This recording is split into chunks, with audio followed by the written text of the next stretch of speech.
All right, welcome everyone to the Dobra Tea Club. My name is Miles Kramer, and I'm going to be your instructor over the next 5 months. Throughout this 5-month subscription, we're going to be talking about all the major styles of tea.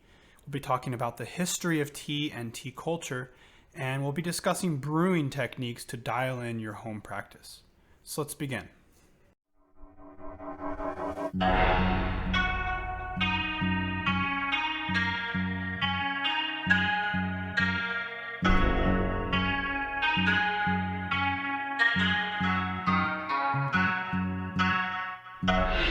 So let's start in the beginning with a little tea 101, just so we're all on the same page here. When I say tea, I'm referring to a beverage derived from the Camellia sinensis tea plant.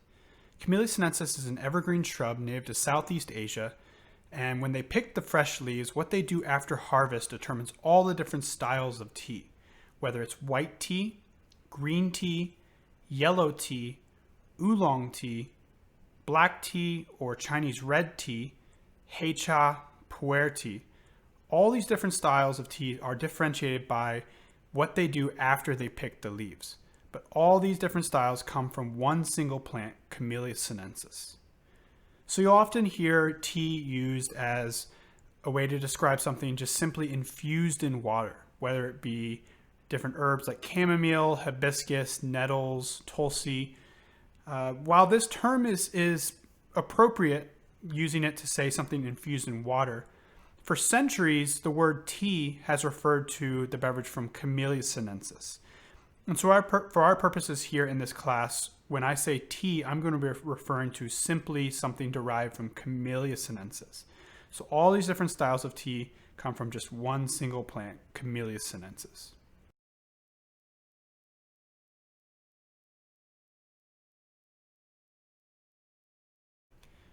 Okay, so let's go ahead and jump into our first tea of the day, the Dhara White. So Dhara White is a Baimudan style white tea from northern Thailand in the Mae Hong Son region. This tea comes from wild tea trees in the jungles of northwestern Thailand along the Burmese border. We'll talk a little bit more about this when we talk about the origins of tea, but this region lies in the subtropical belt of Southeast Asia, where tea originates. And in this subtropical belt, you'll find tea trees of upwards of 2,000 to 3,000 years old. And so this tea comes from wild tea trees in this region in northern Thailand. And the producer will harvest from these wild tea trees, and he'll also grow trees within the jungles with these wild trees in this native climate for Camellia sinensis. And so these trees are growing free and biodynamically in this ideal climate. And so this is a stark contrast to the neat road plantation style teas that you find in large parts of the tea growing world. So this is a really interesting tea coming from wild tea trees in northern Thailand. All right, so let's go ahead and jump into brewing this tea. And I'll just start by talking about some of the teaware that I have in front of me that we're going to be using. First is going to be my teapot, which is the gaiwan, which just translates to lidded bowl. And so the bowl is going to be what you brew your leaves in, and the lid is going to act as a way to hold the leaves back when you pour. There are many different styles of brewing vessels. There's clay pots, kyusu, but I personally prefer the gaiwan. This is just a preference of mine, that I just really love the gaiwan as a very versatile way to brew a lot of different styles of tea. One little note to the gaiwan here that I have, you'll notice for people that bought the teaware add-on at home, what you have is the gaiwan, and you'll notice that there's a third piece to yours, which is the saucer that the gaiwan sits in. This is just a preference of mine that I don't use that saucer. I just put it aside. But again, whatever works for you, because as you go along in your brewing practice, you're going to find things that work for you. And that's the goal. Building a brewing practice that works for your personal preferences. Okay, so next I have my serving pitcher, sometimes known as the gongda bei or the chahai. Yours at home is going to look a little bit more like this. But this is the one I'm using here. And this is going to act as a vessel to pour your infusion into. and also to pour your hot water into to cool your water for teas that require cooler water temperature. And then I have a filter here that's just going to sit inside the pitcher to act as a filter to keep the leaves from coming into the infusion. And then finally, I have my teacup, which I will just pour my infusions into and drink. And so when I start each tea session, what I like to do is I like to go ahead and rinse my teapots. And so I pour just a little bit of water in here. And you'll see here another tool that I have for my home brewing is just an electric kettle that you just press this and it boils the water. I prefer this over a stove kettle. It's just more efficient and it's also faster, and it can sit nicely at the side of your tea table. So I have a little bit of hot water in here just to warm the vessel and also just to rinse out the vessel. And so I'm going to pour this water through into my next vessel. This is an optional step to rinse your teaware, but just something that I like to do each time. And then pour into my cup, just so each vessel gets rinsed and warmed. And then I'm going to pour this water aside. And so now let's go ahead and jump into brewing the Dhara White. And so when brewing loose leaf tea, I like to talk about the 4 parameters of brewing: the weight of dried leaf, the water temperature, the volume of water, and the infusion time. So let's begin with the first parameter, the weight of dry leaf. And to dial in this parameter, I like to use a little digital scale. This is a really great tool to just have at the side of your tea table here. You can get this off of Amazon or your neighborhood head shop for relatively cheap, but just a really great tool to have right next to your brew stand here. And so for our weight of dry leaf here, I'm going to recommend 4 grams. And that's going to be our base, is 4 grams for a single serving of tea. And so I'm going to use a little dish here to put it onto my scale. And I'm going to weigh out my 4 grams of dry leaf. Okay. And then I'm going to take my leaves and throw them into my gaiwan. And now we're going to move on to our second parameter, which is water temperature. And so for this tea, I'm going to recommend 85 degrees Celsius. So water temperature is a commonly overlooked parameter when it comes to brewing tea. Teas like white tea or oolong tea and black tea will take boiling water, but teas like white tea and very specifically green tea require lower temperature. White tea and green tea have higher levels of catechin, which is where a lot of the astringency in tea comes from. And boiling water is going to extract these catechins too quickly and yield a far too bitter cup of tea. And we're going to talk about this more in green tea because green tea is more delicate in this matter. But for this tea, we're going to do 85 degrees Celsius. And so I'm going to always be talking Celsius just because it's a lot easier. It's 0 to 100, freezing to boiling. So this is going to be 85 degrees Celsius, 15 degrees off boiling. So to achieve this, I'm going to pour some boiling water into my serving pitcher.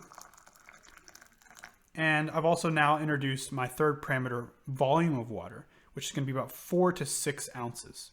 And so I go ahead and cool just the amount of water that I'm going to use, about 4 to 6 ounces. And to dial in the water temperature, I like to use a digital thermometer. So just throw our digital thermometer in here and just see where we're at here. And so we're just a little bit high. So what I'm going to do just to cool the water a little bit quicker is just to pour a little bit into my cup and then toss this back into my pitcher. And just this toss is just going to lower the temperature just a few degrees. And so just check it one more time. And again, I'm looking for 85 degrees Celsius. And it looks like I'm right where I'm at. And so this will now introduce our fourth parameter, infusion time. So this is another key factor in brewing tea in that you don't want to brew your tea too long. And so this, I'm going to recommend a 1-minute infusion. And so to dial in that, I'm going to have a little timer to the side of my tea table. A cell phone works just fine for this parameter. So I'm I'm going to start my timer, and then I'm going to pour my water over the leaves. And for this tea, you're going to notice that it is floating a little bit on the top.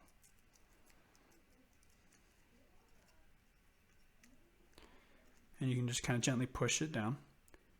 And again, we're going for 1 minute. This parameter is changeable. I personally like to do shorter infusions, about 20 to 30 seconds. And that's because I tend to do 8 to 10 infusions per session. But if you're going to do 3 or 4 infusions per session, 1 minute is perfect. And again, you don't want to go much over 1 minute for this style of concentrated brewing when it comes to 4 to 6 ounces of water. All right, so just a few more seconds.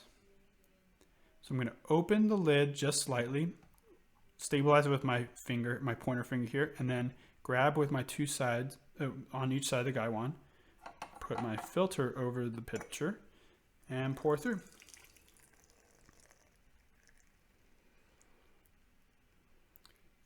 If this hand hold doesn't work for you, you can just open the lid a little bit and do it two-handed like this.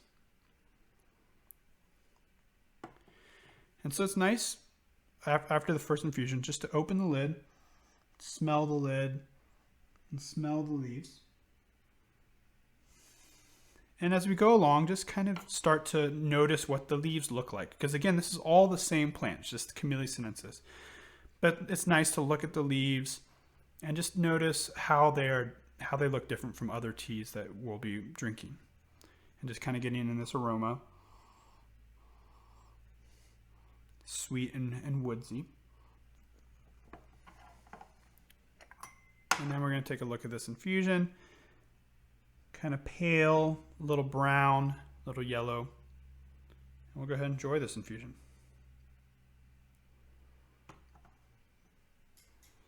And as we go along, you can either take notes on paper about tasting notes or just kind of log them in your head. But through the 5 months, we're going to be drinking a lot of different styles of tea. So it'll be really great to just kind of get an idea of the different styles of tea. So very light, kind of sweet, a little malty, but has that nice woodsy quality to it. Because again, this is from wild tea trees up in the jungles. So it's a little bit more woodsy. But just a nice, gentle bodied tea. White tea is going to be a lot of times the lightest of all the different teas. Yeah, just a really nice, gentle tea with some complexity right underneath.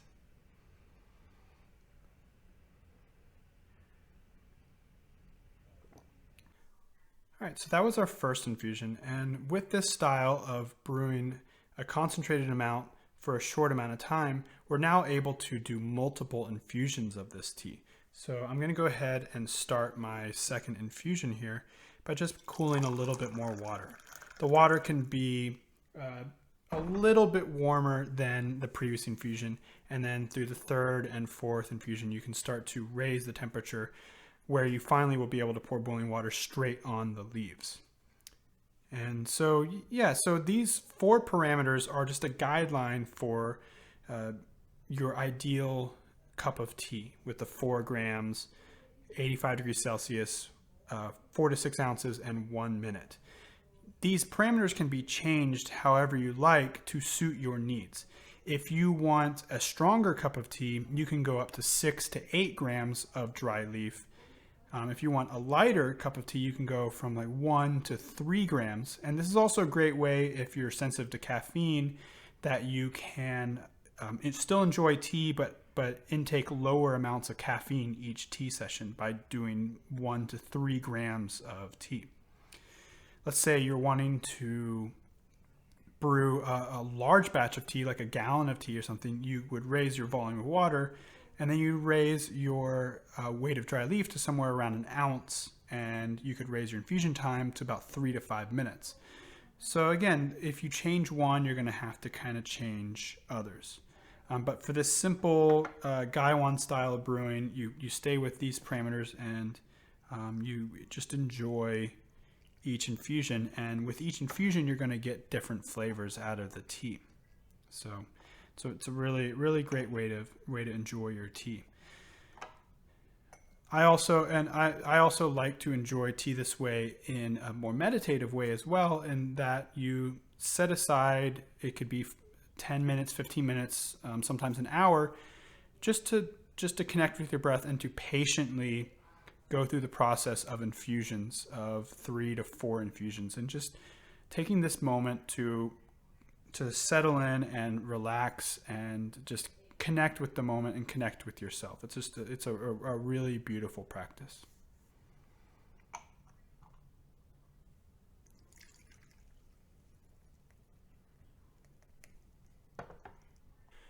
So we talked about how all tea comes from Camellia sinensis, but now let's talk about what makes each tea different.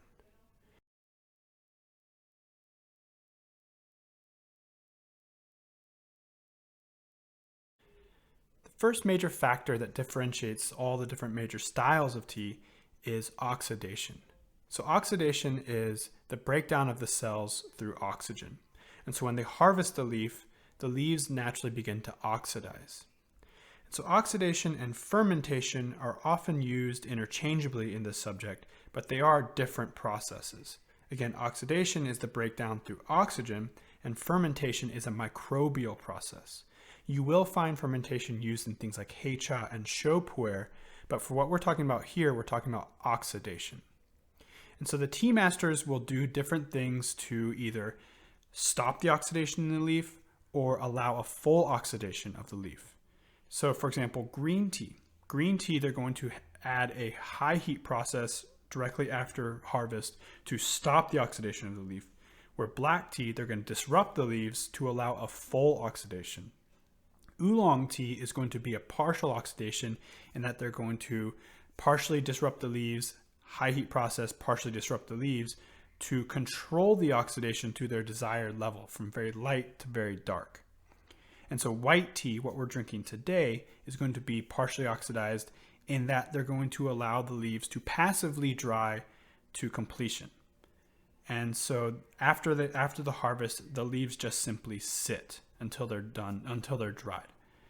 The skill involved in this is controlling the temperature and the humidity to control the oxidation level of the finished product. If the leaves dry too quickly, you're going to have too light of an oxidation. If the leaves take too long to dry, you're going to have too high of an oxidation. So it's a very simple process, but it takes a lot of skill. And so the next factor that differentiates all the different styles of tea is going to be picking grade. So Camellia sinensis lays dormant through the winter, and in the early spring it begins to awaken and it sends up a small bud. And this bud then opens up into a full leaf, and then it sends up another bud. And it does this for about 5 to 6 leaves per flush. And a flush is just a growing period of Camellia sinensis. And these flushes occur on average about every 30 to 40 days throughout the growing season.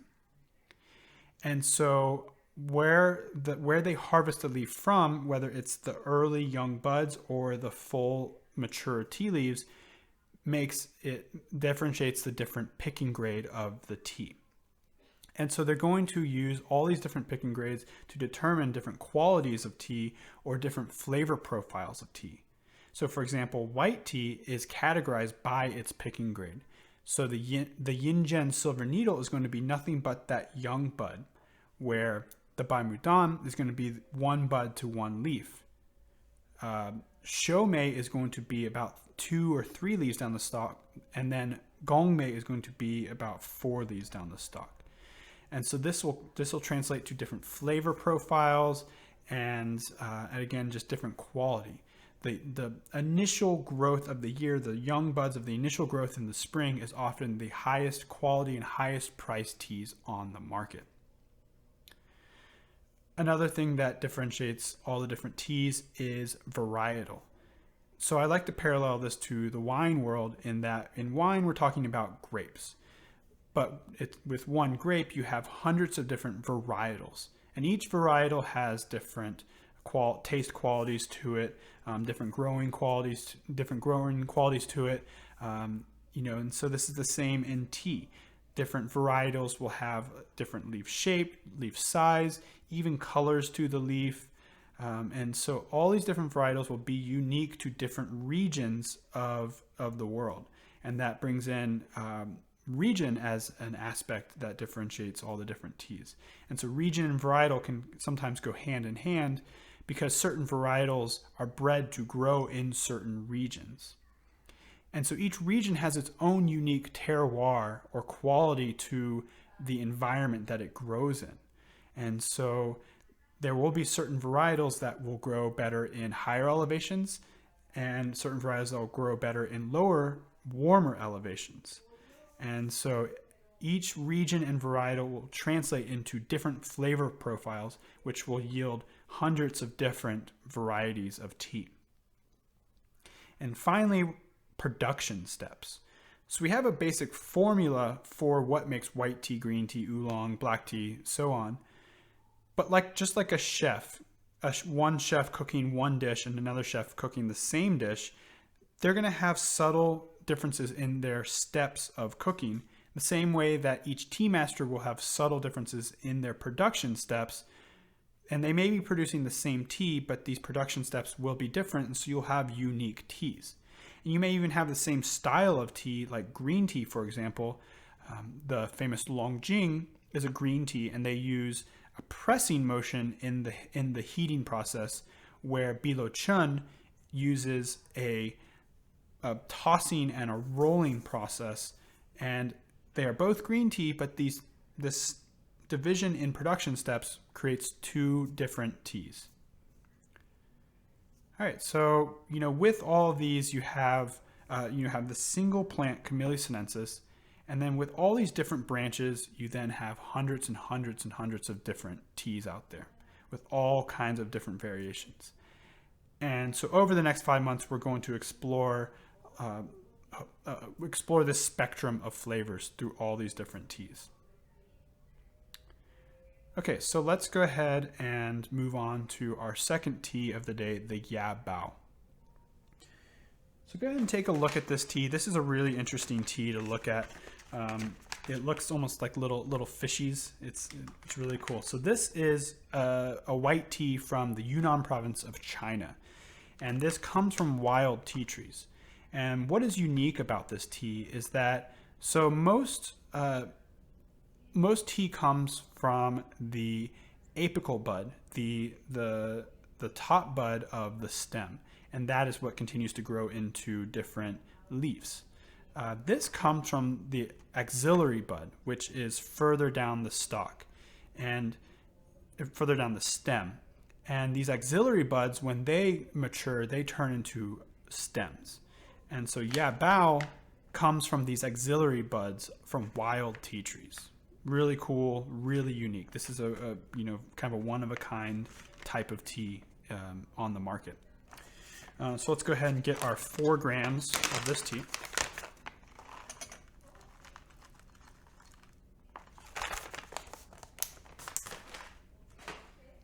And throw this into our gaiwan here. And so this tea can handle boiling water. So you can just take your water and pour it straight on over the leaves. And this tea is next to impossible to overbrew, so I'm going to recommend about a 2-minute infusion, maybe even more. And so as this tea infuses, I'm going to go ahead and jump into our first venture into the history of tea. And so let's begin our discussion of the history of tea at the very beginning. We're looking at about 40 million years ago in the transition from the Cretaceous into the Cenozoic era. And in this time period, you have what is modern day India all the way down at the southern tip of Africa. And what is modern day Asia is still this Asian landmass up north. And through these millions of years, the Indian subcontinent begins to move towards Asia. And in the same time, you have on the Asian landmass a very temperate and vibrant climate where you're having a lot of different plants develop due to this ideal growing conditions. Things like rice, bananas, and different citrus originate in this region of the world, and also Camellia sinensis.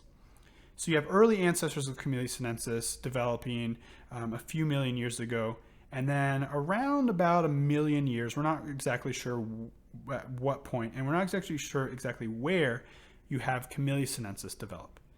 And so in this area, and you have India then colliding with the Asian subcontinent, and the Himalayas are formed.